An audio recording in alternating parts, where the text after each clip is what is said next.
बढ़ भी जाता है, कम भी हो जाता है, इस तरह की एक सिचुएशन है। अब ये है क्या? CO2 जो गैस है ना, इसके बेसिक प्रॉपर्टी ये है कि ये एक ग्रीन हाउस गैस की तरह काम करती है। अब ग्रीन हाउस गैस क्या होता है सर? ये भी एक बड़ी समस्या है। ये वर्ड तो बड़ा सुन लेते हैं हम लोग।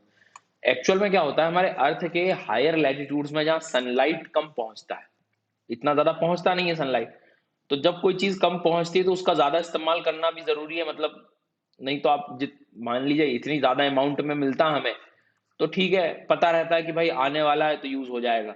अब जब कम मात्रा में आ रहा है तो उसका ऑप्टिमम यूटिलाइजेशन के लिए आपको कुछ तो मतलब जो है ऐसी व्यवस्था बनानी होगी। तो इन्होंने एक ग्लास बनाया हुआ है, उस ग्लास को हम ग्रीन हाउस ग्लास कहते हैं।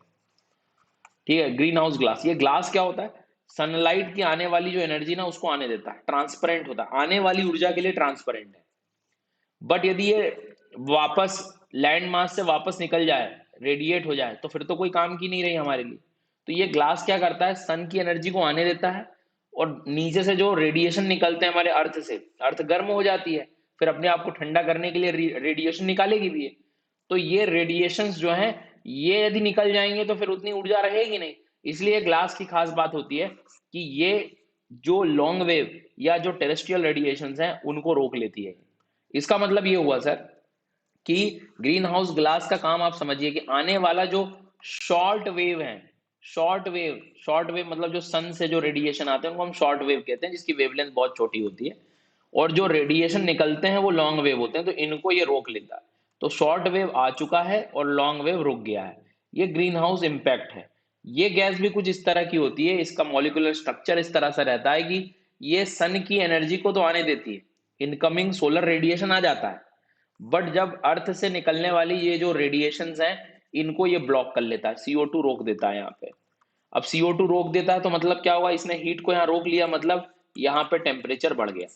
अब इस बात को समझने वाली बात है कि CO2 नहीं होती तो सारे रेडिएशन निकल जाते, सारे रेडिएशन निकल जाते तो अर्थ पूरी ठंडी हो जाती, बिल्कुल कोल्ड सिचुएशन क्रिएट हो जाती।